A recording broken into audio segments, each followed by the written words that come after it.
Bismillahirrahmanirrahim. Allahumma sholli ala sayyidina Muhammadin wa ala alihi wa sahbihi ajmain. Amma ba'du. Ja'alna Allahu ayyakum min ahlil khairi was sa'ada fid dini wad dunya wal akhirah. Amin Allahumma amin. Semoga hidup kita menjadi lebih baik. Siapapun presidennya yang terpilih, semoga Allah merestui dan meridhoi. Amin Allahumma amin. Yang nampak di layar kaca Anda ini, yang di bagian pojok itu adalah kunjungan ziarah Bapak Prabowo, calon presiden kita yang kemungkinan besar beliau yang akan dilantik menjadi presiden. Artinya calon pemimpin kita berziarah ke makamnya Habib Ali Al-Habsyi, Habib Ba'alawi. Ini bukan hanya sebatas ziarah ya, tetapi kalau kita lihat dari gestur tubuhnya itu sepertinya memang ini ada hubungan baik antara Prabowo dengan Habib ini. Bukan hanya baru bertemu ya, kelihatan sekali seperti itu. Yang pertama, yang kedua, judul ini bukan berlebihan karena memang Al-Habsyi ini ya Ba'alawi. Apa yang ingin saya tunjukkan dengan membuat konten ini? Sering saya dengar narasi-narasi Habib Rizik mendukung paslon nomor 1, paslon dukungan Ba'alawi kalah, gagal total. Itu adalah narasi orang-orang yang tidak mengerti Ba'alawi itu siapa. Justru kalau Anda ngerti Ba'alawi itu siapa, maka manapun paslon yang menang, di situ jelas ada Habibnya. Di situ jelas ada kedekatan mereka dengan Habib. Kalau paslon nomor 1 sudah tidak perlu dipertanyakan, Habib Rizik lah setidaknya. Paslon nomor 2 sebetulnya kalau kita mau jujur, tidak membohongi diri sendiri, di situ ada Habib Lutfi. Habib Lutfi bin Yahya itu ya Ba'alawi. Bahkan ini bertambah lagi yang mengemuka atau yang tampak di permukaan. Saya kira ini bukan berita biasa, karena perlu diingat bahwa pasca pemilihan presiden atau pemungutan suara, ini adalah kunjungan pertama Prabowo kepada makomnya ulama. Setelah sebelumnya mungkin ya, kalau tidak salah ziarah ke makom orang tuanya Prabowo itu ya. Artinya ini berarti spesial, berarti istimewa, berarti punya hubungan kedekatan. Bukan asal sembarang ziarah. Karena ada banyak makam para ulama, tetapi kenapa ini yang pertama? Walaupun bukan berarti hanya dekat dengan Habib ini, tetapi setidaknya secara momentum bolehlah kita anggap berarti ada hubungan spesial Prabowo ini dengan Habib Al-Habsyi keturunannya ya, sehingga ziarahlah ke makam leluhurnya itu, yaitu Habib Ali Al-Habsyi, dan di situ juga didoakan. Artinya apa? Anda bicara polemik nasab, Anda bicara Ba'alawi, Anda bicara Habib, dikaitkan dengan pilpres, maka siapapun yang menang sama saja. Kenapa sama saja? Karena masing-masing ada Habibnya. Misalnya Pak Ganjar yang menang, kita tahu Pak Ganjar itu setelah ketemu Gus Pleret kemana ziarahnya atau kemana berkunjungnya? Bukan ke Pleret, tapi justru ke Solo, ke masjidnya Habib Syekh. Ini kenyataannya Pak ya, ini realitasnya.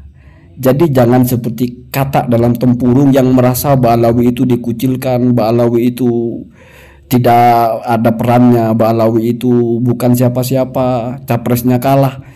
Itu pikiran picik, pikiran orang yang tidak mengerti.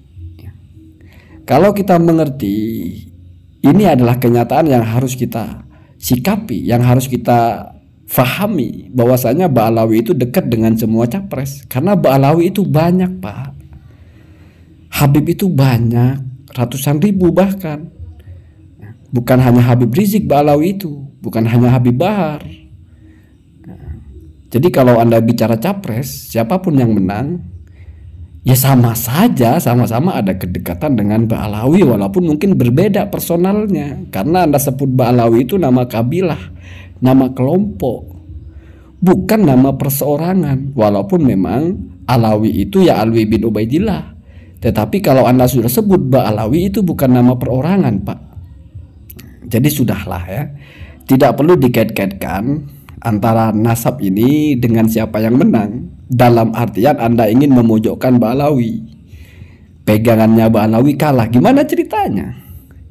Ini sebelum acara Pilpres begini sudah ada momentum Habib ini mendoakan Prabowo. Artinya sudah ada Habib yang jelas mendukung Prabowo selain Habib Lutfi. Kalau Habib Lutfi sudah nggak perlu dibicarakan, itu sudah masuk kepada tim sesnya malah. Bahkan ketika deklarasi pertama Habib Lutfi yang mendoakan. Begitu juga ketika semacam berkumpul setelah pemungutan suara itu, setelah menang versi quick count juga Habib yang berdoa di situ, Habib Alawi kalau tidak salah ya. Mohon koreksi kalau salah. Artinya justru yang tidak dekat dengan capres itu ya kelompok yang membatal-batalkan nasab itu. Kayak Haji Madudin itu dekat dengan siapa coba?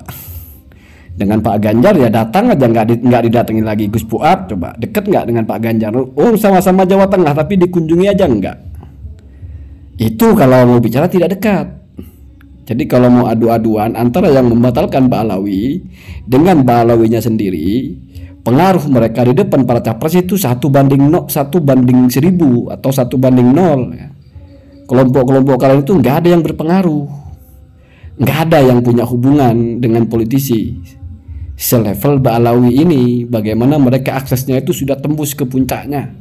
Mereka didatangi Pak, nggak ada mereka itu luntang-lantung mendatangi presiden terus menjelaskan mau mendukung, nggak ada. Mbak Alawi itu nggak begitu pola mainnya, karena levelnya sudah nggak begitu.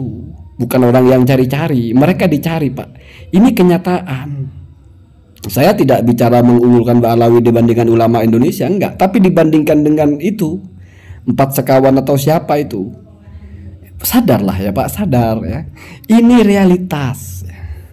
Mereka itu bukan levelannya. Mau ambil pengaruh di mata politisi, jauh levelnya. Mereka datang aja nggak didatangi. Ini nggak pernah mendatangi tapi didatangi. Kita tahu levelnya. Kalau datang mendatangi itu siapa yang datang, siapa yang didatangi, disitulah makomnya.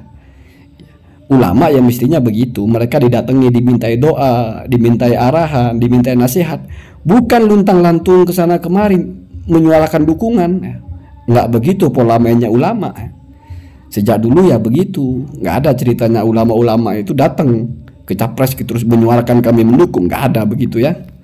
Biasanya mereka justru didatangi lalu mendoakan, karena capres-capres itu juga sudah tahu bahwa ini adalah paku-pakunya bangsa, ini adalah tokoh-tokoh bangsa. Kalau luntang-lantung ke sana ke sini terus berubah-berubah karena nggak disambut lalu berubah lagi, itu levelannya mah nggak level ulama seperti ini Pak ya. Jadi sekali lagi, kalau kalian bawa-bawa bicara Mbak Alawi tentang capres yang menang nomor 2 bukan nomor 1, itu menampar muka sendiri. Pembatal nasab ini angkat-angkat, wah yang menang ternyata bukan Amin, Mbak Alawi nggak punya pengaruh, itu menampar muka sendiri. Toh capres yang menang pun berkunjungnya ke makam atau ke kuburan Habib Mbak Alawi, minta doanya ya ke Habib Mbak Alawi, tim sesnya ya Habib Mbak Alawi. Terus mau ngomong apa lagi ya? Begitu ya. Allahumma hadina hadasabil.